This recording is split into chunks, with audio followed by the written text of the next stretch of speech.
So this is Mind the Gap. Where are your leadership gaps and how can you close them? Okay. At Assured Strategy, we work with the scaling up model developed by Vern Harnish, which it's a holistic model that has 4 components: people, strategy, execution, and cash. These are the 4 decisions that every company and every organization has to get right to be successful. The people decisions are about a harmonious culture of accountability. Do you have the right people in the right seats doing the right things right? The strategy decision is about strong top-line revenue growth. Can you state your firm's strategy simply, and is it driving sustainable growth? Execution decisions are about converting revenue efficiently into profit. Are all your processes running efficiently and effectively without drama and driving industry-leading profitability? The cash decision is about oxygen, having sufficient and perhaps abundant cash to have the options to make wise decisions, to have the cash to really grow. So these are the areas that we at Assured Strategy focus on. And today, this workshop is focused in the people component, specifically the leadership component. What are the gaps in leadership, and how do we identify them and help leaders move forward? So what I want to get to next is I'm going to share with you a couple of videos actually. The first one is a straightforward video of the image of rowers with all their oars in the water, rowing smoothly in the same direction.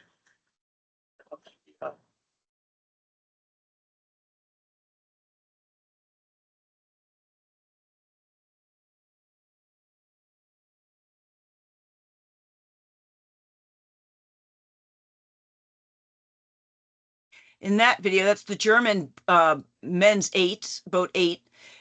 And we talk in business, and I don't know if it's the same there for you in Pakistan as it is here in the West, but we talk about having everybody getting their oars in the water, rowing together, rowing in the same direction. And that's what it looks like, the literal image of oars rowing smoothly in the same direction. This is one of the fastest 8 boats ever. And that's what it looks like to have all the oars pulling together, the synchronicity, the timing, the expertise, the training, the execution.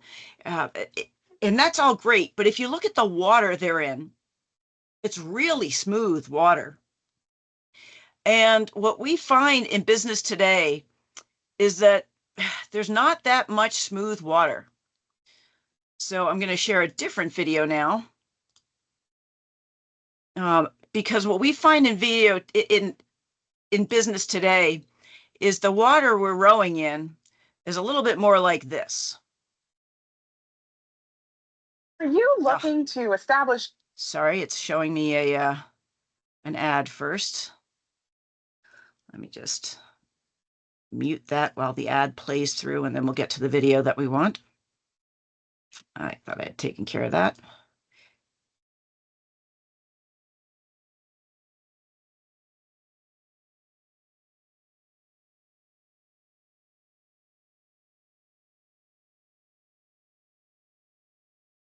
This is frustrating.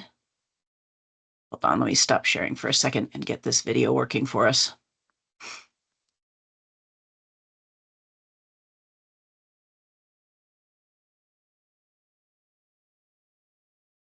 What we find in business today is that the waters are considerably less smooth.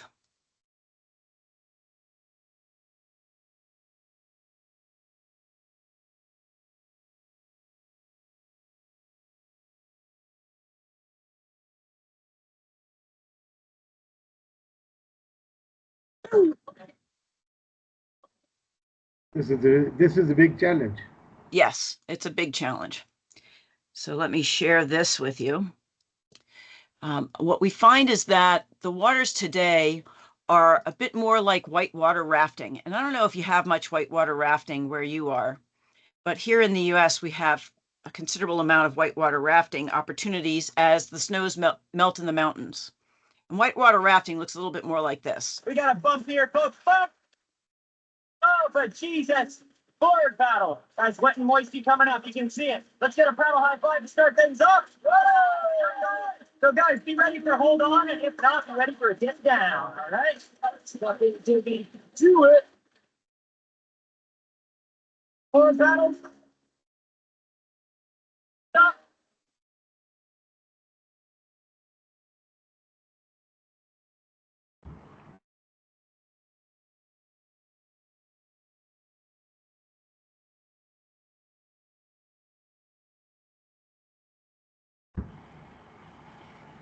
We do have this rafting, but in the north of Pakistan, but I myself have not experienced it. Yeah, yeah. Well, it's very interesting. I've done some whitewater rafting, and the way it works, the way one does whitewater rafting is that the guides go on they walk the shores of the river, because class 5 rapids are so significant that you could actually get killed in them.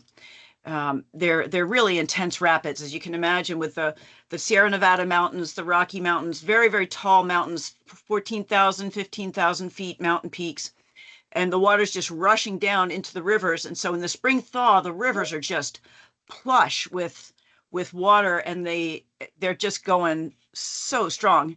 Hi, Stephen. We're getting underway, just looking at the ways in which leadership and getting the oars in the water, whitewater rafting, are similar.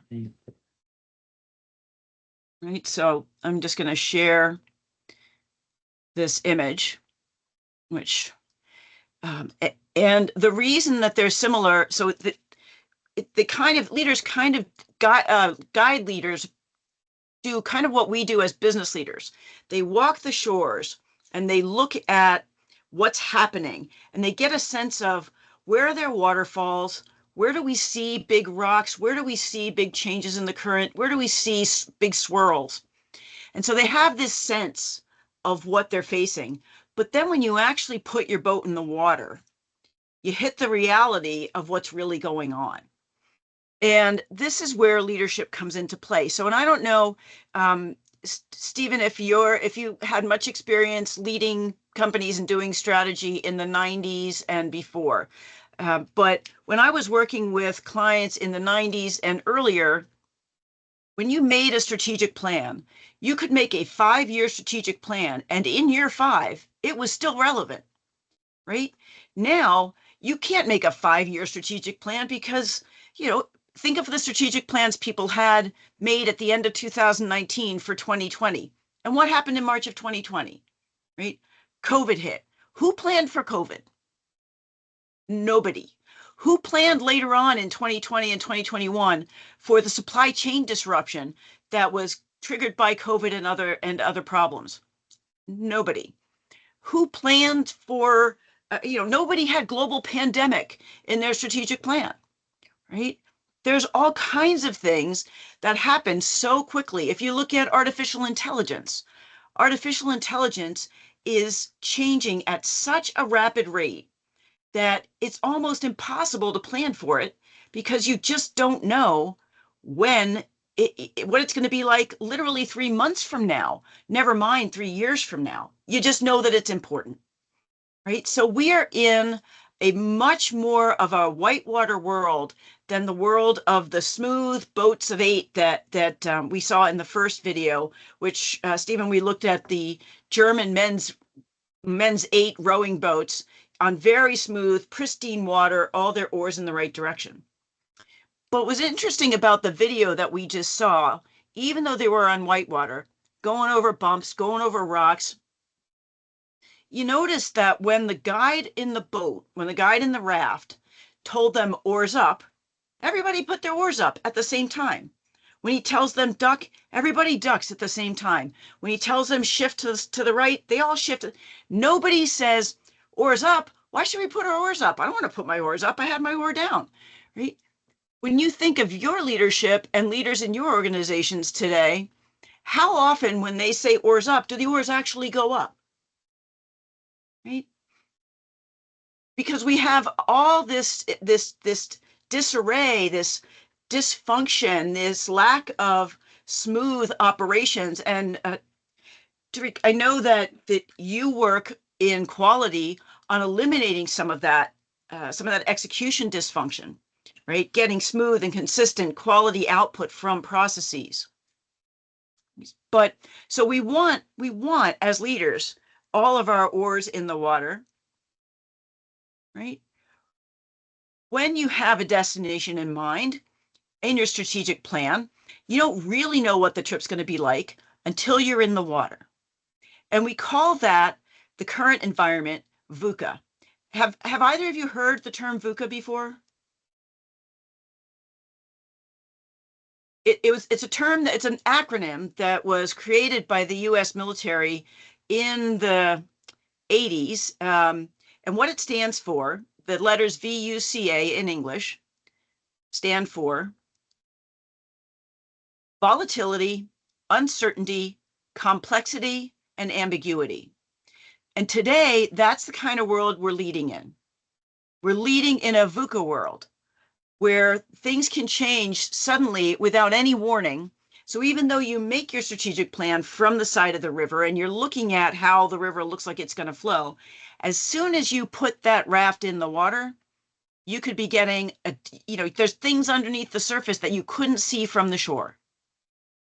But at the end of the run, the end of the trip, you want everybody to be celebrating like this. You want that exhilaration, the excitement of having met your goals, of fulfilling on your mission, of making a difference. That's what you want the folks in your company to feel. But sometimes it's a little bit more like this. We got somebody who's fallen overboard. The team's looking a little stressed. They're struggling to deal with this situation. And this is where real leadership is critical. And the question is, what kind of a whitewater guide are you?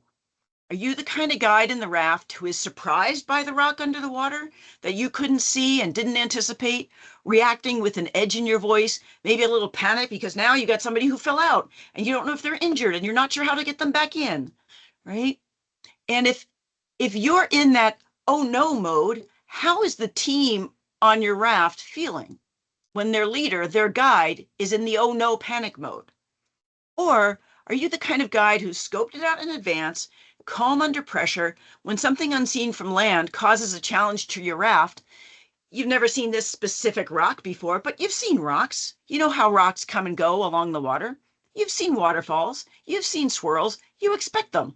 You're the calm in the storm. If you're that kind of leader, the calm in the storm, the calm who knows that we can deal with rocks, who knows that we can deal with waterfalls, who knows that we can deal with swirls, who can get somebody back in once they've fallen out of the raft, well, that team on your raft is going to feel pretty different than the team on the raft with a guide who's panicked and edgy when they hit every little issue in the river that they're rafting on. Right? So that's the transition that we want to help leaders make. We want to help leaders move from being that reactive leader, kind of panicking about all the different things happening, to that calm in the storm, that leader who has that internal sense of centeredness. And so the definition of leadership that we're working with is that leadership is creating outcomes that matter to us. The way it works is that an organization cannot perform at a higher level of consciousness than the consciousness of its leader. Right? So wherever you are as the leader of your organization, you set the bar. Nobody can get higher than you are. So we need you as leaders to grow and mature. And for that, we're going to look at the stages of adult development, of adult consciousness. And you're probably familiar with the stages of child development. Right? You're born as an infant, you become a toddler, a young child, an older child, a preteen, a teen. It used to be that 30, 40, 50 years ago, psychologists and scientists believed that the human brain matured by the time somebody had turned 18. And that, basically at 18, you were an adult, you had an adult brain, you were done, and that was it. Well, it turns out that we actually know now that there are stages of adult development, and they involve consciousness. The lowest level of so the adult development stages are egocentric, reactive, creative, integral, and unitive. And I'm going to go through them and define them for you. So the first stage, the egocentric stage, it's a psychologically healthy adult who is between 18 and 25 years old. And in this stage, everything revolves around them. It's a natural phase of development. And if you've ever sent a child off to college or university, they kind of come back a little bit self-focused and not necessarily as mature as you maybe think that a young adult could or should be. But it's a normal phase of adult development. But as a leader, egocentric leaders are brutal. It's all about them. It's about loyalty to them. It's about making them look good and feel good. They can be financially successful, but at a massive cost to anyone and everyone around them. They churn through talented employees as real A players will leave as soon as they've gotten what they can from the experience, whether it's money or bonus, a title or whatever. And that leaves in the organization only the less talented people who kind of suck up to or that egocentric leader and make that leader feel good, regardless of the impact on the organization and the mission. The next phase of adult development is the reactive phase. Again, in psychologically healthy adults, which is the vast majority of people, you naturally enter the reactive stage in your mid-20s with the full development of the frontal lobe of the brain, which enables executive functioning. However, this is the last stage into which a healthy adult will naturally develop. And approximately 85% of adults and 80% of leaders will live and die in this stage because we as a species do not naturally develop beyond this stage. It's a stage that we have to, if we want to go beyond this stage, we have to work at it. A reactive leader plays business problem whack-a-mole, which is a game here in the United States that you may not have ever seen, but it's basically every problem is a nail and they're a hammer. And so they just go from problem to problem, crisis to crisis, reacting to everything. They can also be successful, but at a cost, because their reactivity limits the potential of any team or organization that they lead. The next phase of adult development is creative. This is the biggest shift that most people and most leaders need to make. It's from being reactive to creative. And this is challenging because, as I said before, we naturally evolve to be reactive, assuming we haven't been damaged. Egocentric adults who stay egocentric during their whole adulthood have been damaged in some way at younger ages, which keeps them stuck and trapped in that egocentric phase. But a reactive leader can deliberately learn how to become a creative leader. And that's a stage of development for human society. In our VUCA world, our creative leaders are much, much, much more successful in every respect. So if you're in a business leader, creative leaders have more profitable businesses, more financially successful businesses, more businesses more likely to fulfill on their mission, and businesses that are more likely to have great teams, great cultures, great execution, all those four things that I talked about in one of the initial slides. The people, the strategy, the execution, and the cash. Creative leaders have a greater capacity to really maximize the organization's effectiveness and success across all of those dimensions. And so that gap from reactive to creative is the gap that most leaders have to close. If you do, and you're now a thriving creative leader, the next phase is called integral. Integral leaders are literally integrated selves. They have mastery of all of the creative leadership competencies, and they're integrated in their entire selves. They can see the system and their role in it at the individual, the company, the national, and the global level. The integral mind can change the world. And then the final stage of adult development that's so rare that is a sort of maybe a once in a millennium, once in a century type of experience. The unitive mind is a level of consciousness that we are one, that we are all each other. Unity leadership is about oneness, about justice. Integral leaders are servants of humanity and stewards of the entire planet and all of its plants and animals. So you might think of the Buddha or Jesus from the New Testament. These are examples of people who have reached that unitive stage of adult development, extraordinarily rare. Now, the thing about the stages of adult development is they are not about personality. It's not about competence or job title or position. It's not behavior or predicting behavior. It's not about your intelligence or your socioeconomic status. It is about your level of consciousness. And in the levels of consciousness, as you move from reactive to creative to integral, your perspective broadens and deepens.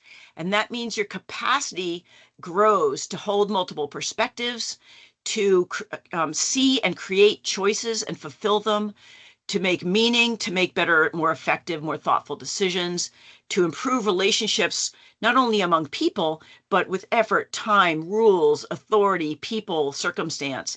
It really is a critical move to be in the creative or integral stages of consciousness, to be effective in the VUCA world in which we live.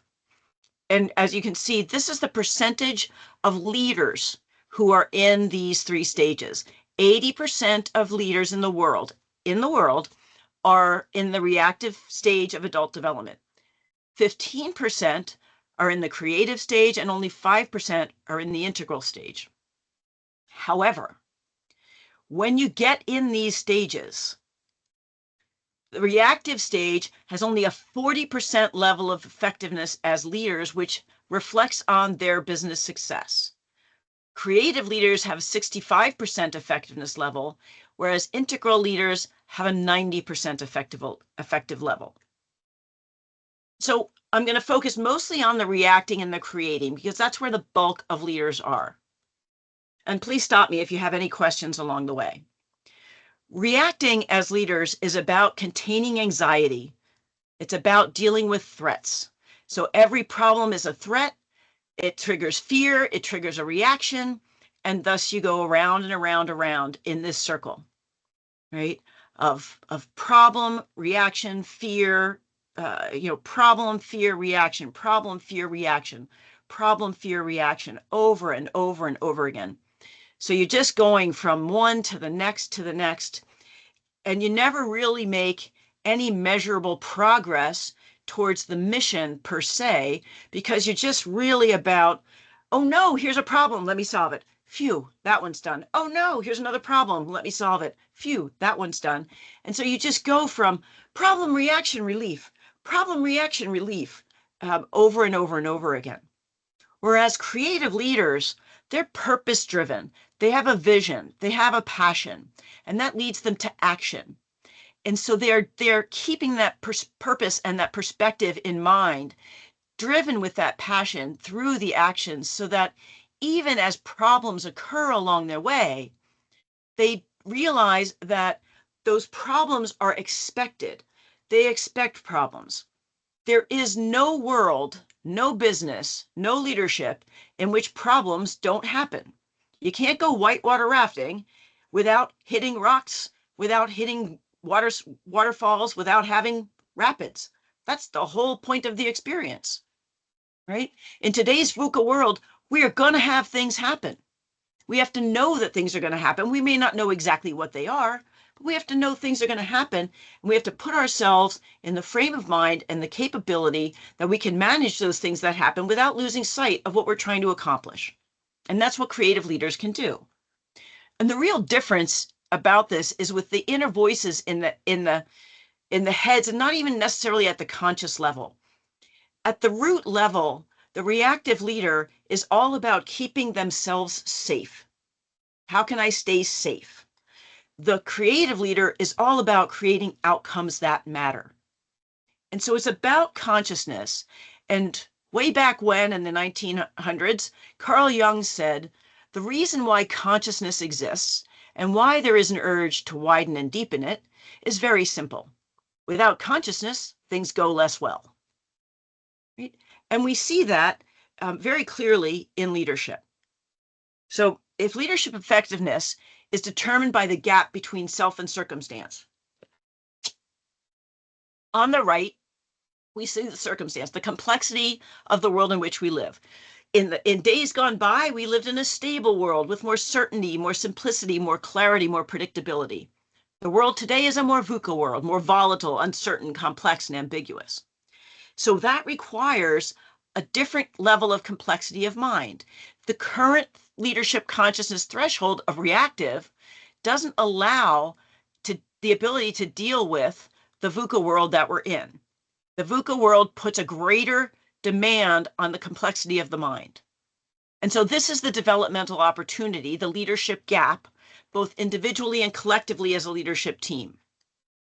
So if the leadership team is more reactive, then the developmental challenge is bigger.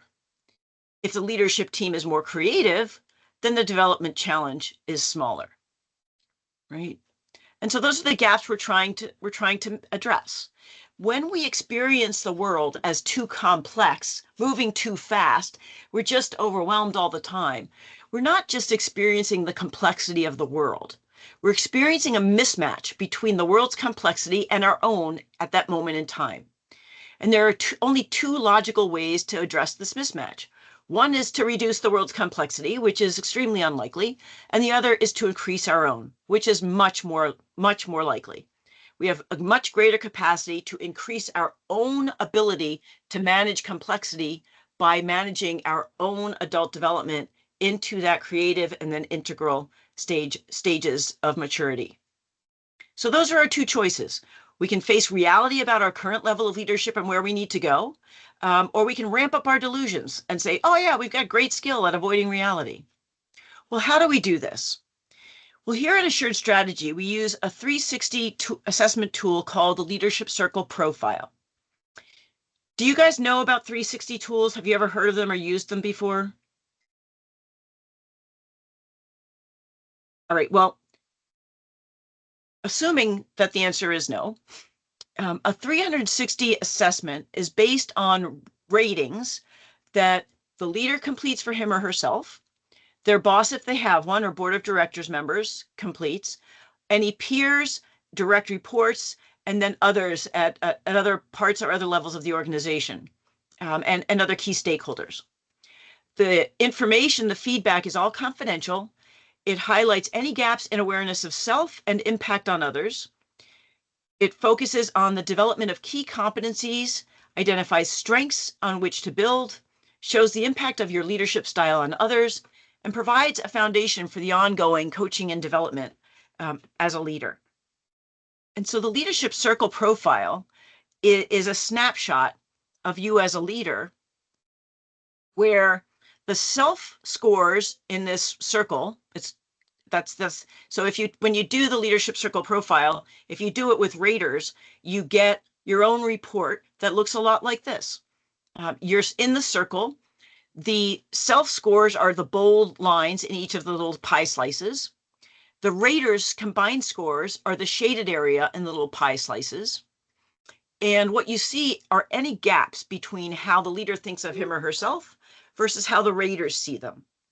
You also get measured on other components of effectiveness. The key and what makes this such a fascinating and effective tool is everything below the halfway, that horizontal line across the middle of the circle, is in the reactive phase of adult development. Everything above that is in the creative phase of adult development. So here's where it sits.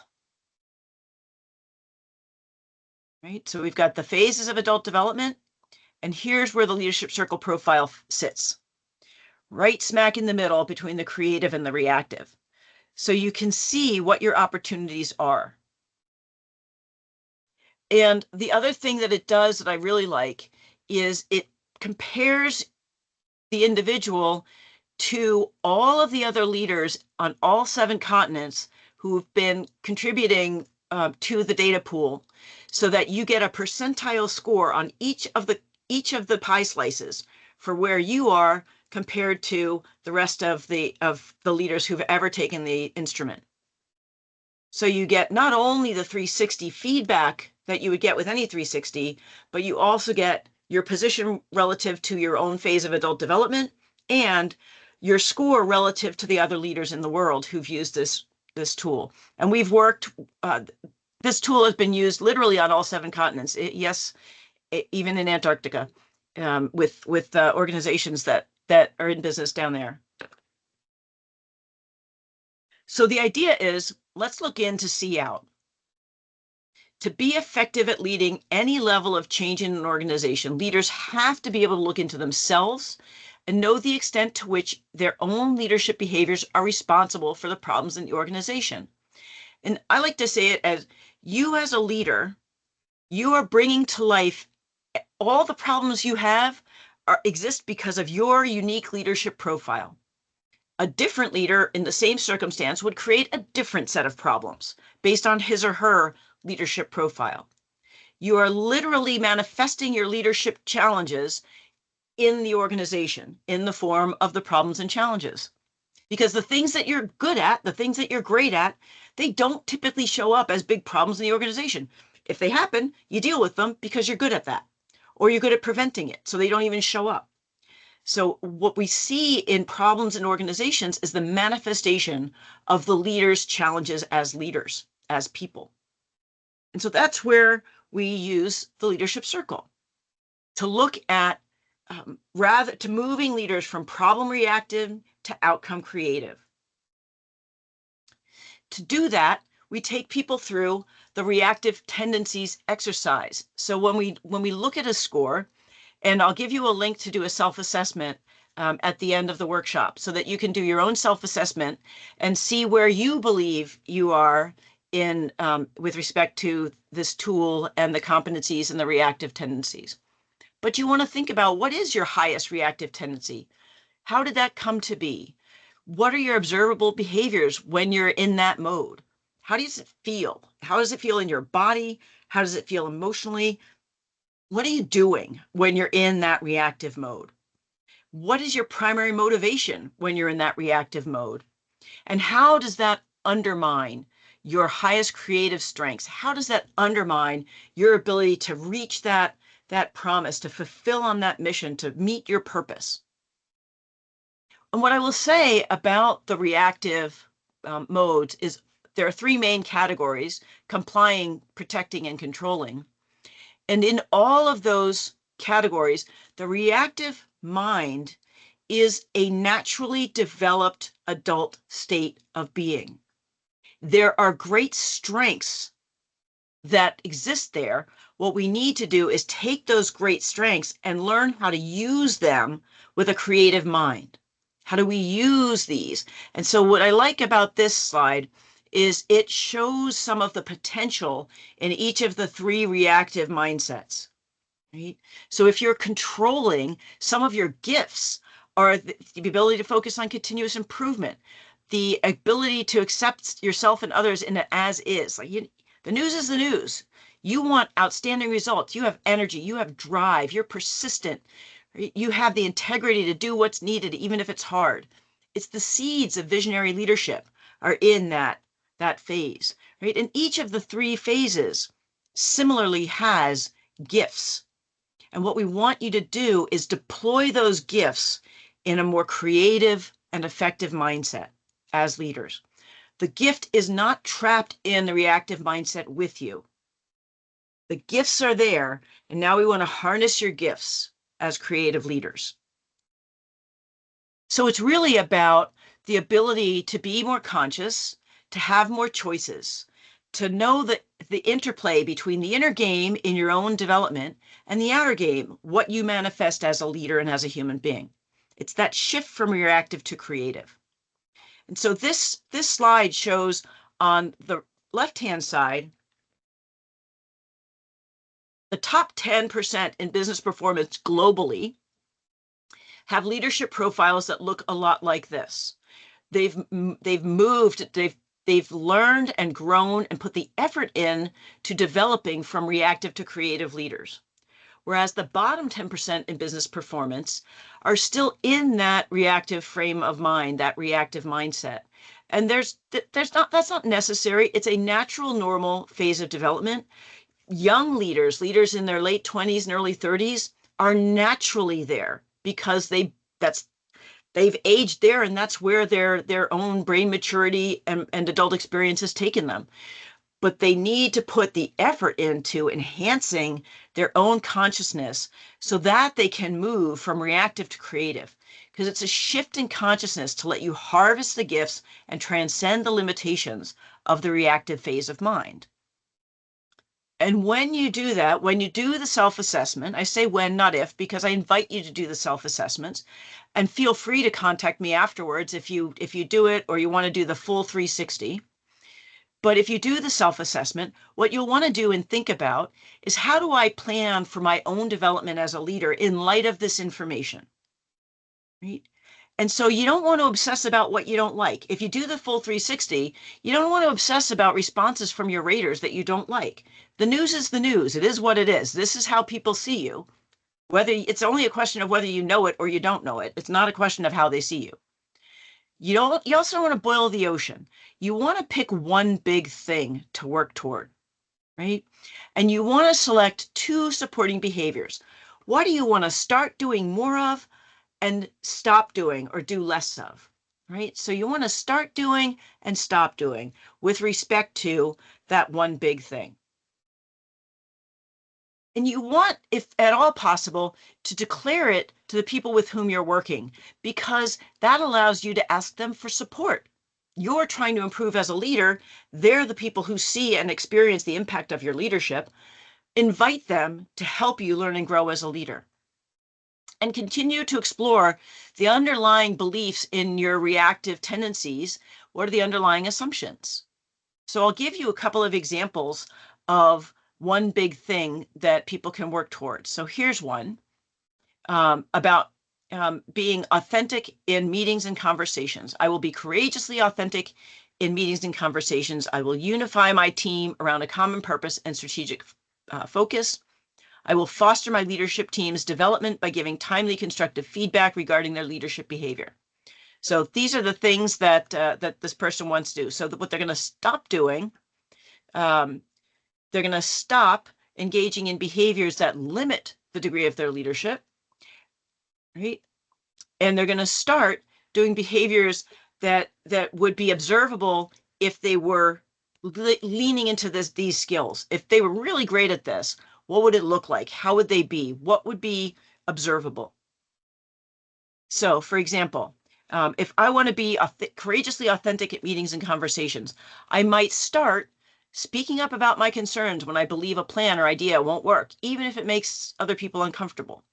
I will assert my ideas and observations when it's uncomfortable for me to do so. I will stop waiting for others to speak up before I go out on a limb. If it's not directly my area of accountability, I'll let others decide whether to raise. I'll stop letting others decide whether to raise concerns. I'll stop being passive. I'll stop avoiding asking questions that may create tension or conflict. I'll stop being nice instead of being authentic.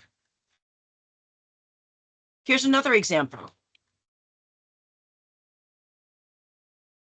If my one big thing is that I will unify my team around a common purpose and strategic focus, my start behaviors for the upper half, the creative half, I will engage my extended team in creating the purpose and strategic focus needed to achieve our vision. I will delegate the interesting and exciting projects that align with the strategy, and with that, create more time for my family and for fitness. I will stop working too hard to design the strategy myself and get overly entrenched in my own way of thinking. I'll stop working 24/7, losing perspective on my priorities, including my health or my family. The principles for change for leadership is to shift your mindset, serve something bigger than yourself, identify the first one big thing, try to take a long-term systemic approach to your own development, and create a feedback-rich environment for yourself so that you know whether or not you're manifesting the changes in your leadership that you want that will help you have a bigger impact. All right, so now we get to more of the audience participation part of the show. So what do you think?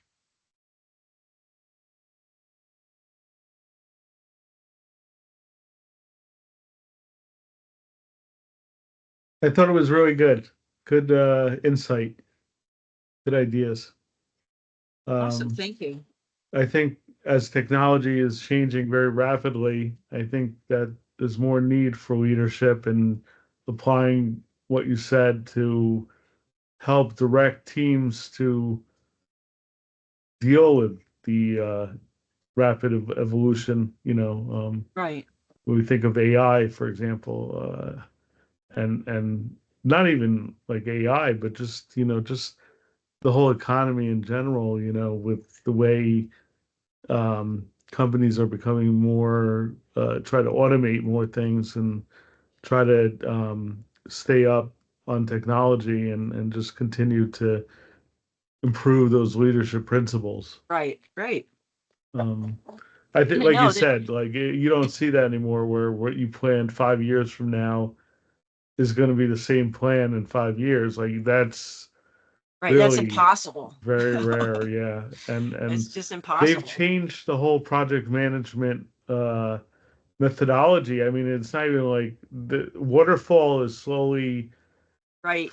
if it Right. hasn't Waterfall is already is dissolved, it's evolving becoming away, and agile, Scrum, exactly, and Kanban, exactly. more rapid, 2 week sprints and get, Right. like a MVP to the out the door. It's changed like the whole way of working has changed. It really has, and unfortunately, um, so many leaders are still in that reactive state of mind that they get more easily overwhelmed by these changes. Whereas a leader in a more creative state of mind is able to remain a calm presence in spite of the changes, right? And is just able to stay more balanced and more poised and more capable, um, changes notwithstanding. And you're right, Stephen, with uh, what we do with assured strategy when we help people with a strategic plan. You look at the strategic plan kind of like a waterfall, but then you have to be agile within the waterfall, if that makes sense, right? So you might plan a year, you look at 3 years out from a trajectory standpoint, you plan for a year, but from big milestones, but then you really only plan a quarter. And within that, you plan little sprints, right? And then you assess at the end of the quarter, where are we before you plan the next quarter. So it's all more agile, even in planning and execution of goals. It's not only software development, right? Software, I think, spearheaded some of it, but I think it becomes that you apply that agile mindset and methodology to all kinds of movement, whether it's software development or not. Tariq, Yeah, any Michelle, thoughts I from you? yeah, Michelle, I think um, one there's one thing, and that is about what kind of environment you are in, and also depends upon the organizational maturity. Absolutely. Uh, uh, and uh, and we, and whether you are in a startup or you are in a leading a very big organization. So these are the some of the factors uh, which will impact your choices, and sometimes you know uh, you may not even have a team, but you have a message. You Yeah. have a message to a very large audience, and you want to uh, make your message home to a very large crowd, even to a nation. So leadership, when we're talking about people, when we talk, so the number of people, it will depend upon the number of people as well. So we will have to strategize accordingly. Hmm. Uh, and the way things are moving, you talked about the 90s, that we were used to make 5-year plan. Things are moving at such a fast pace that you have to be dynamic rather Exactly. than static. So you had a lot of time. Uh, Basically, these days, you need to prepare yourself for such kind of eventualities. So that Yes. means, that you there, but then that will come with the passage of time. And, you can't imbibe uh, leadership skills uh, in a leader who is leading a startup for that matter. Uh, but at the same time, uh, they can be made aware of the gaps. So Yes. as they become aware of the gaps, and then they would like to go for one by one. They would like to equip themselves Yes. and uh, and uh, and cover the gaps in order to achieve their targets, in order to achieve their goals. Yeah. Yes. Yeah. And so I put in the chat the link to the Leadership Circle self-assessment, which I invite you to take. And just it is the self-assessment. If you're interested in the full 360 profile, that's something that I do, that we do at Assured Strategy, and you're welcome to contact me with any questions or any concerns that you have following this workshop, regardless, because that's what we're here for. My objective is to help you all be the best leaders you can be and have the success that you wish to have. Sure. And with that said, these are some upcoming events that we have at Assured Strategy have. We have some workshops where they're live workshops in person, as well as a couple of webinars coming up as well. And with that, I thank you. And I'm glad that you were both able to be here. Thank you, Michelle, for a very nice presentation. Thank you. And if you, The sorry, go I'm ahead. sorry. I'm sorry. I saw there was some New York events Yes. on that list. Where is that going to be held in New York? Do you know? In Manhattan somewhere. We're working Yeah. on finalizing the locations. Okay. Um, and we're actually changing the date a little bit because September 24th, the 23rd and 24th fall on Rosh Hashanah. So we're actually looking to push those out Oh, after okay. Yom Kippur. Okay. Because it generally in New York, it doesn't work to have things during the Jewish high holidays. I will wave from distance. Yeah, you are a little bit far away. It's a long commute. But we also do travel for clients. So we work primarily in the United States, but we also are comfortable working anywhere. You're welcome. So, and quite frankly, I'd love to see Pakistan. We're talking with a potential client in Islamabad now, and we're all like, that would be such a wonderful experience to see that part of the world and just experience the beauty and the culture and the peoples from that part of the world. We don't get a lot of exposure to that here in the U.S. So the, my colleagues and I are hoping to grow the practice in other parts of the world as well, because it's work that's globally applicable. Yeah, our northern part is very serene, and I hope you get the rafting over there. I hope I get there. But I thank you both very much for your time, and Tariq especially. It's way late. It's midnight your time, right? So I think it's probably bedtime. Yeah, even I'm late even for bed. Yeah. But thank you very much for being with me, both of you. And again, if there's anything I can do to help at any point, please reach out, and I will be happy to talk to you or discuss what's going on for you and see if there's any way to be helpful. Yeah, you can visit my website as well. I Um, will do so. what I will you can do. absolutely do so.